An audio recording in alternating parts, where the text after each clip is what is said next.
This is NerdTalk.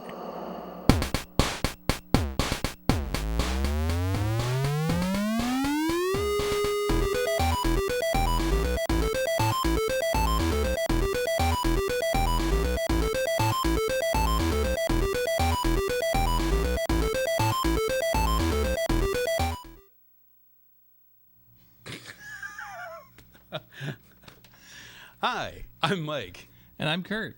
And this is Nerd Talk.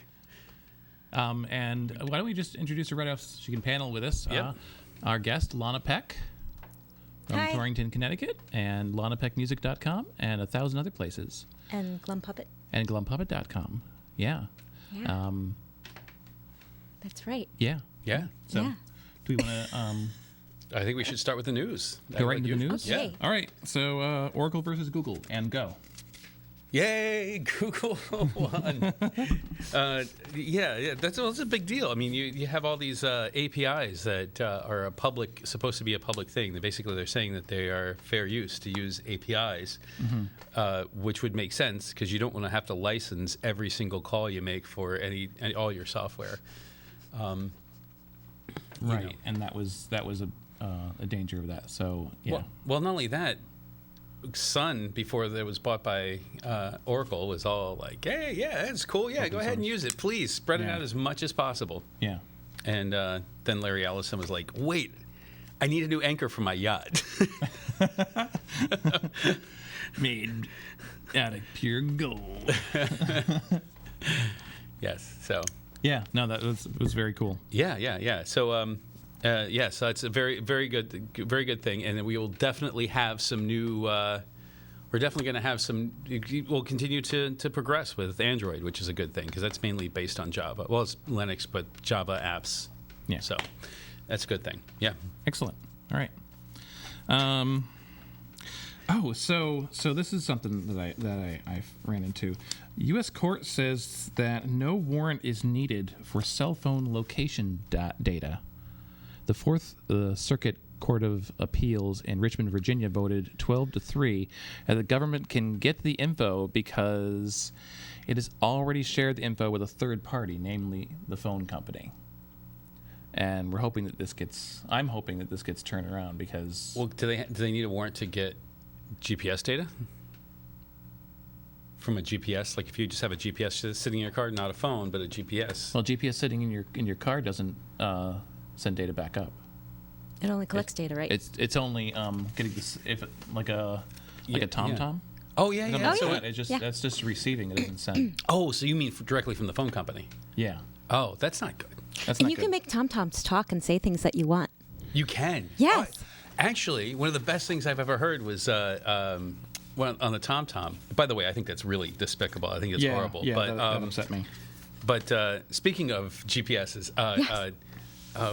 what's his name? The comedian covered in bees. I can't think of his name. Sure. Come on. Eddie Izzard. Eddie Izzard. Oh, okay. Yes. Oh, yes. Eddie Izzard has a great one, and it's things like, coming to a fork in the road. It's like, bear right, monkey left. Go forward. Get on the ferry. If you don't, it'll be horrible. You'll go into the water. It'll be terrible. Everybody will drown. That's So beautiful. that, and there's also, what's his name from the motorcycle movie with... Marlon Brando. James Dean. No. Later Hollywood movie with Punch and John. no with one of the Ford guys, not Harry Ford, but not Harrison Ford. not Harrison Ford. Is it Ford? No, it's not Ford. Joe Ford. Joe. I feel like I have early onset Joe Alzheimer's Rusty right Ford. now. And no, it's the movie with the magic carpet ride, and they're on the motorcycles, and they're doing. Oh, the Beatles? No. No, they're doing the. How old is this movie? It's from the late '60s. Easy Rider. Easy Rider. Henry Fonda. Yeah, Henry Fonda. Oh, find you. Yes. So he's The loons. The Ford. loons. Harry Ford. I used to drive a Harry Ford, so that's the reason I was confused. And Easy Rider, yes, Rider. and it was Easy Rider, and it was what's his name, the really crazy guy, not Jack Nicholson, but the other crazy guy from it. I'm drawing a blank. I cannot think of his name. Anyway. Yeah, he does another one. And I would love to do like a voiceover for Tom Tom. That would be great. We did Glum Puppet did a video, or I did a video for Glum Puppet that has Tom Tom versus Garum. Is it Garmin? And I made them talk, and it was like a love It was like a love relationship between them. It was beautiful. And they were arguing with one another. And that's like one of our most thumbs down videos, because I think a lot of people are going there looking for actual comparisons. Yes. And Garmin, and instead they get arguing GPSs, which is beautiful. It is. It's beautiful. It's awesome. a love story. It's beautiful. Yeah. Yeah. So, so that's really horrible, though. I can't believe they're like circumventing the Fourth Amendment to get data.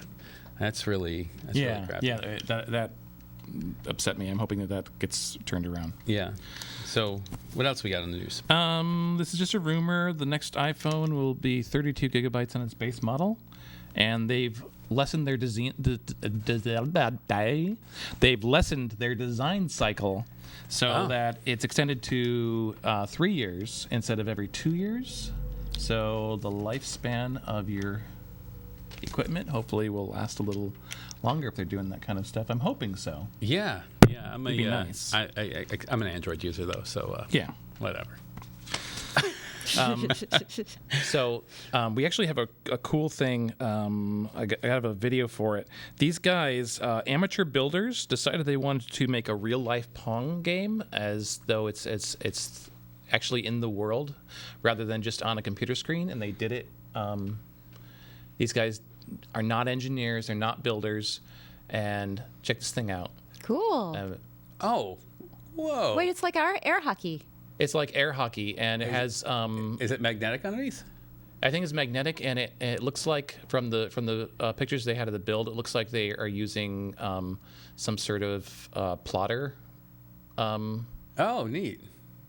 Imagine if you had that at Pizza Hut back in the day, and you put your pizza down and your soda down, and it would knock it over. I mean, I know it's just Pong, but that's really cool. For Oh wait, there's glass over the top. Yeah. That's really, really cool. Yeah, that's Very cool. They're hoping to like make it a thing that's actually. That's even better than the four-way Pac-Man they have at Barcade. And they got that wow, I font need to on go there there. too, that Pong Yes. font and the whole. Oh, Oh, Atari. we're showing logos. Uh-oh. Oh, nice. So I saw a video online. It was these sheep herders, and what they did is they had such control over their dogs, and they put They wrapped the sheep up in Christmas lights. So they actually had the dogs herd them into a Pong game. Oh my God, that's beautiful. Yes, that was pretty cool. Do we have video of that? I don't know. We might be able to. That might be tough to find though. We could do like a mime of it. We could do a mime. We could. Well, I sent you a story earlier this week about one of the guys from Microsoft, one of the former guys from Microsoft, who was questioning the statistical information from NASA over their asteroid field prediction. And I didn't get that. Huh? I didn't get that. Oh, I thought I sent you that story. You might have, and I might have missed it. But, And he was, but anyway, he was saying that they were doing their, they had made some mistakes and they had done this, and essentially he's not really a statistical mathematician, nor is he an astronomer. And the guys from NASA were like, well, that's fine and dandy, except that our calculations work, and we've been finding the asteroids exactly where we think we're supposed to be finding them, and at the frequency we're supposed to be finding them. But then again, this guy also used to work for Microsoft, and so he's been pretty responsible for some really bad software. So I thought that was a pretty nice jab oh, that's back. right. Yes. Now I do remember it. Yeah. And I don't know why I spaced it. Yeah, apparently this guy keeps coming out and, correcting all these papers, and he keeps coming off like he has no idea what he's talking about. So, And he works for Microsoft, or worked for Microsoft. Which explains why after he left, suddenly, Windows 10 came out, and it's actually a decent operating system. Yeah. So, Yeah. that's horrible. And this, I don't know if we want to go into it, but I thought this was neat. Apple CEO Tim Cook thinks that kids should start learning programming in school which is true. Yes. They absolutely should. Oh, yeah. I have We an did, actual didn't quote we? from him. I used to have, I had the video, but I lost it. We fundamentally believe that coding is a language and that, just like other languages are required in school, coding should be required in school. Well, they're already learning on their own, right? They are learning on their Well, own, some of them, but it'd be good if it was more spread out a little bit more. Well- I do think coding is important, if not more important, as the second language most people learn in today's world. And he goes on and mentions how we're actually doing a disservice to kids by not teaching them coding, and I'd agree wholeheartedly, which is why my kids started learning Python. Python's a good language. years ago. Did you guys do basic back in school? Oh, yeah. Yeah, I did basic. If this, go to. Yeah, but the and first make thing I this- did with make logo. the things repeat. Yeah. Yeah. Oh, yeah. Make the thing that repeats. Print Mike is awesome. 20, go to 10. Go to 10. Yeah. Well, that was really cool. And actually, it's really funny you mention that because I work at a school system during the day. That's my day job. And they, one of the people in the math department is going to be starting an AP computer science class. And it's essentially teaching them Java. But they're using Java as a base. But what they're doing is they're teaching the kids how to do algorithmic process. So we were just talking about how the science group thinks that it should be under theirs. It's computer science, it's applied, but mathematics people think it should be under their group because it's there, and how they should actually have a computer science department in the how they should have a computer science department in the school to teach them, and how they want to get kids started early doing this stuff. Yeah, I think the earlier the better to Absolutely. get that sort of thinking in place, because it can't just even if they're just computer programmers, it can be applied to so many other things. Yeah. That sort of thinking, the process thinking. Yeah. I mean, you use it so much in your life, and then not only that, we were talking about how one of the best things ever is the using, or the best way to learn languages is create a Mad Libs program, because it teaches you how to read in data, sort data, quantify data, and then format it and present it back to the end user. Oh, wow. So using that is a really good way of doing that. So I wish I would have thought about it. I could have. If I thought we were going to do this, I could have brought some Mad Libs to do. Oh. Well, you can just sort of make Next it up time. on the spot, can't you? Well, you can. I remember one time with my friends, we pulled out Shakespeare, and I pulled out keywords from Shakespeare sonnets, and we came up with my mistress's meat is nothing like the bacon. At Kineticon, I think it was last year, there was a guy who did Mad Libs with a Billy Joel song. The Piano Man they did. Really? He did I missed Mad that. Libs with that, and didn't tell people ahead of time what they were doing, and then he's singing all this. And he sang it. He sang it. Oh, that's great. I have a couple minutes of it in video somewhere, but yeah. Oh, well, one time at a Renaissance fair, I played the Village Idiot, and they wanted me to write a show that my character could be in, and I did Beo Blank, which was a Mad Lib version of Beowulf. And so the first thing was, I need an animal from the audience. I need an animal. And somebody says, a vole. So it ended up being Beowulf. And so I wrote this whole sequence where Grendel's mom pulls Grendel's mother pulls the soldiers back to the cage, or the knights, and we did it was like early 2000s, so it was like this whole Emeril Lagasse thing where every time they kept waking up, he'd smack them with a frying pan and bam. Yeah, that was fun. Speaking of Ren Fair, I mean, hi Lana. Hi. Speaking of Ren Fair, I used to work at one back in the early '90s, and we used to get bored of the merchants of the particular square we were in, and the guy next door and I would go out in the middle and present ourselves as the invisible bagpipers. And one of us would do a drone, hang, hang, and then everyone would go in with the hang, hang, hang, hang, hang. And we were doing this very loudly one day on a little tiny stage, and then the real bagpipers came around the corner. I wish they were more amused than they actually were. But Have you ever worked at a Renaissance fair? I have not had the pleasure, no. I have gone to them, but I have not had the pleasure. I think I snuck into a few. I've played the Village Idiot. I also worked at for Hiltsmith, who sold weapons, and Okay.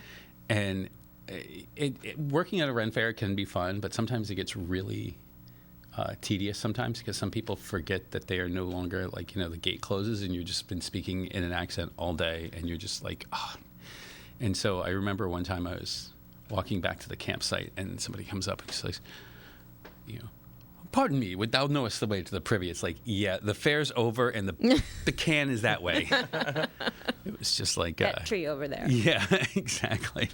And people would start asking, it's like, ask me any questions at all. If you have any questions at all, please feel free to ask. What's the average airspeed of a swallow?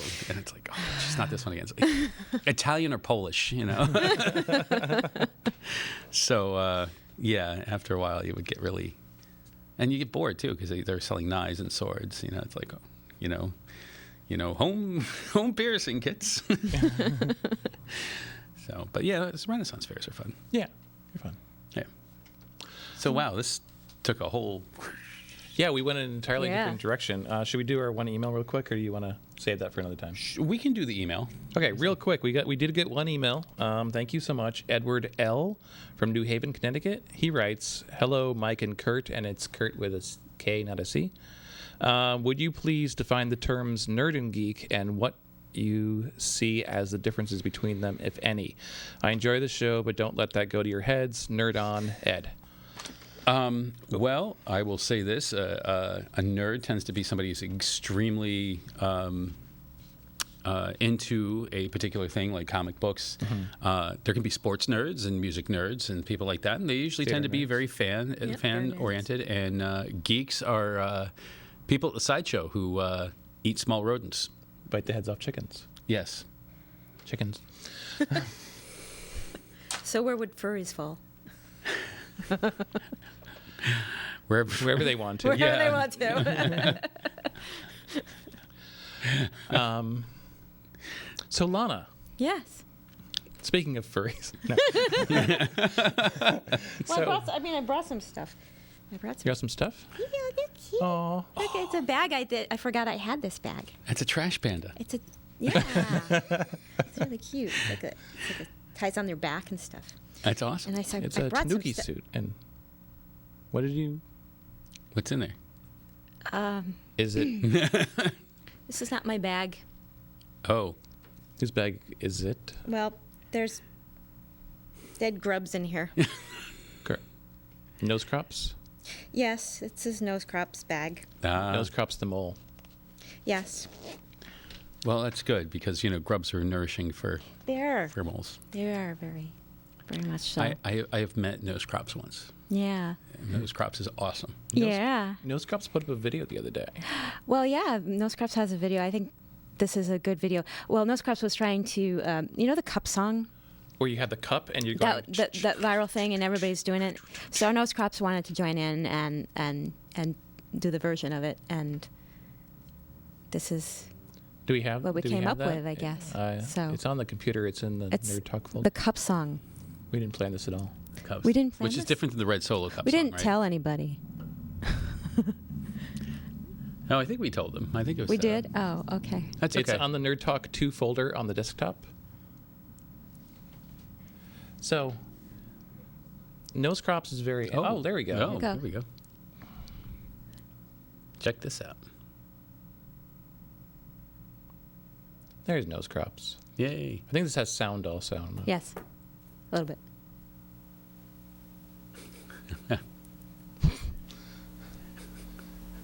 Anytime now. Oh. Aw. More Nose Crops.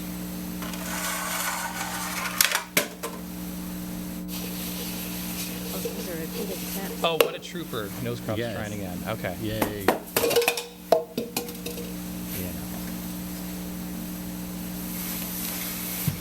I think Nose Crops has a bug problem. Oh, no, those are friends.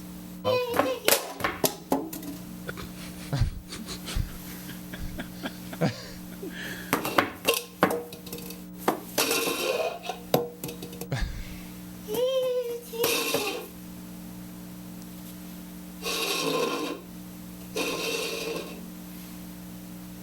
You can do it.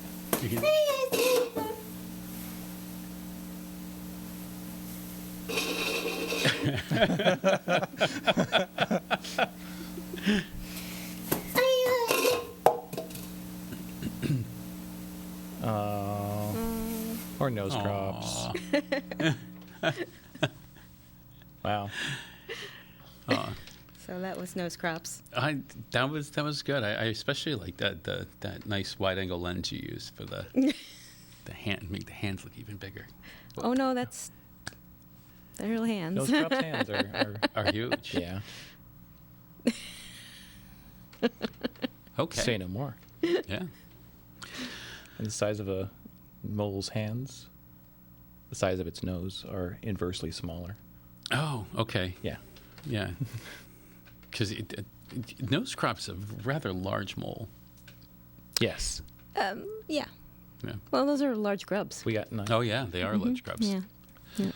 So Lana, you do theater also. Oh, I do theater. Yes, I do a lot of theater. And you're currently going to be in a show coming. Oh yeah, I'm currently going to be in a show, and on my website, lanapeckmusic.com is usually where I list things that I'm going to do. Although I don't know if I updated it recently. I might have to update it, but yeah, I'm going to be in 1776, which is like one of my most favorite musicals in the whole world, and at the Southington Community Theater. Oh, okay. Cool. Right there. Right there. And I'll be playing Martha Jefferson, and Sit down, John. well, yeah, that's from that song. Yeah. That's from that show. But I actually haven't seen that, and for some reason, haven't seen it? No, and for some reason, when I hear it 1776, I just keep thinking of what's his name, that advertising guy who presents the United States of America, and Stan Freberg. okay, No. It was a kind of like a musical thing. He did songs like "You Can Never Be Too Sure of What You Signed Today," and they're trying to get the signature ratify the Constitution. oh, is that like Schoolhouse Rock? No, it was more okay. like I don't know, like just kind of like a musical, Okay. And it was Cool. rather. Well, But- I think it's popular probably because it's popular again because of Hamilton. Oh, okay. Yeah. So Which is pretty awesome in its own right. But 1776 is also. What dates are that? Just so we. June 23rd, 24th, and 25th. There's only 3 shows, and I think we didn't get the poster, huh? There is a poster in that there's- same folder. Oh. It's Yeah, if you go to that website, you'll find the information. I think the tickets are open to. Yeah. They're like $15. It's not bad at all, but And it goes to a community theater, so. Oh, look, it's a community it's on the theater. poster. There it is. Hey, there it is. Oh, see, can you read that? Can you read it? Yeah, see, that's Yeah. really teeny tiny. But That's all right. People But have big still. people have big TVs. people now. have It'll big be all right. screens. They can press pause, Oh, right on. DVR it, Watch it on the internet. watch it on the internet. After Yeah. the show is already passed, sadly. Yeah. But yeah. And you go, oh, look what But I we missed. can always keep track of your stuff, of what you're currently in lanapeckmusic.com. Yeah. Yeah. Awesome. Yeah. Full disclosure, Lana and I do stuff sometimes As Glum Puppet. at glumpuppet.com. And we were at Connecticut these past 2 years, And we're featured as musicians there. and we might be there this year. We Yeah. we might actually be there this year. Cool. So, awesome. Yeah. Awesome. And apparently, you're also a songwriter. And Mm-hmm. do you ever do filking? We had talked about the idea of filking, just Okay. which is where you come up with Oh, parody. yes. Yeah, sorry. Yes. But we don't have the music for that here. We don't have the unfortunately. music for that. It was on the thumb drive that died. It was on a thumb drive that died.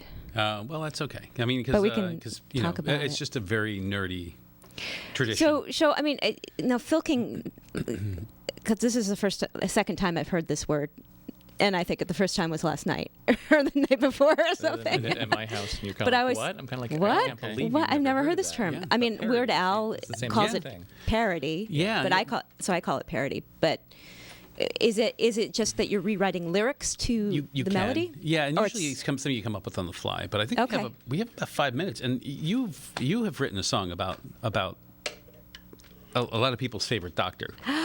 Oh, yes. Doctor Who. Yes. That is beautiful. Where did you get that? Toy Store. Ah. Which Doctor is that? This is the fourth Doctor's. Oh, where they get scarred. Yes. Okay. So let me get up here on the piano. All right. Put on my helmet here. So we really haven't rehearsed this much, but it's gonna rock. It's gonna rock. You folks at home, get ready really to rock. It's gonna really rock.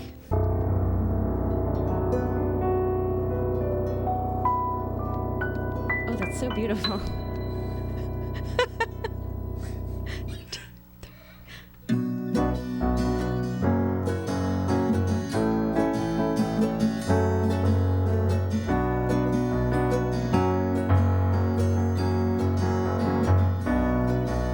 Well, he's an alien traveling in space in a blue wooden box with a number you can't trace when he comes passing through. Let's run away with Doctor Who.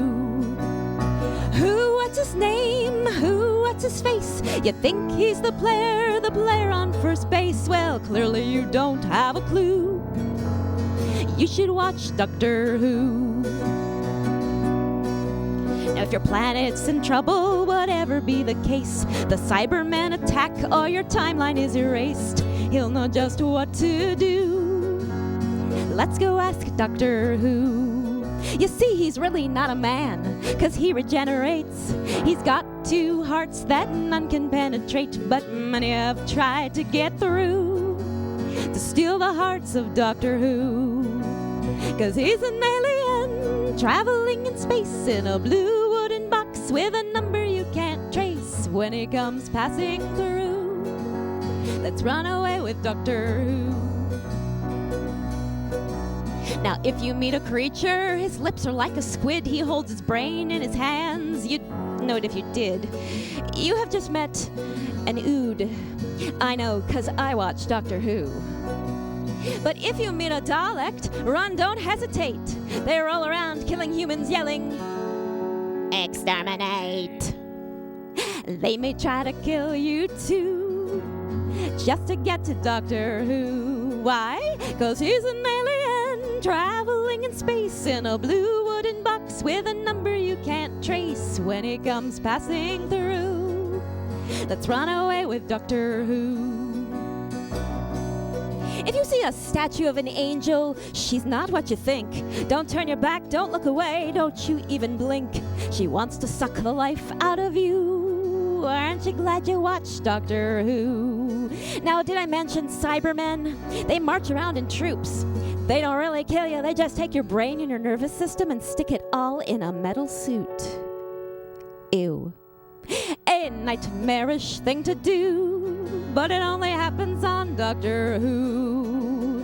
'Cause he's an alien traveling in space in a blue wooden box with a number you can't trace when he comes passing through.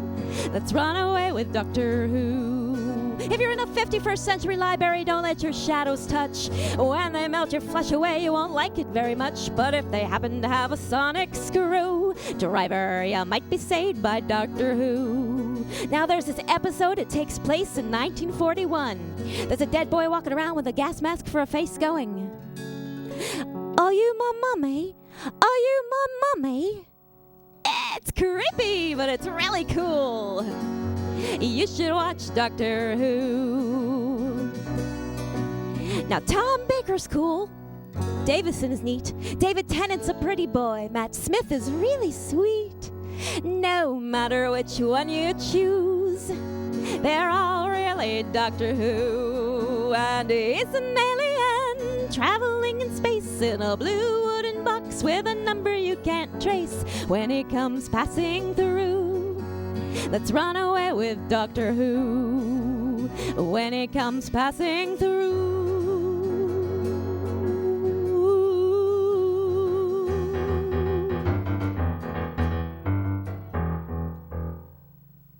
Let's run away with Doctor Who. Thank you and good night. Thank you so much, folks. Lana, thank you for coming. Yes. We're wrapping up apparently, and thank you for coming. And go ahead and email us and check us out on the web and LanaPeckMusic.com. Check her out, and we'll see you guys soon. Yes. Good night, Cleveland, Ohio, wherever you are.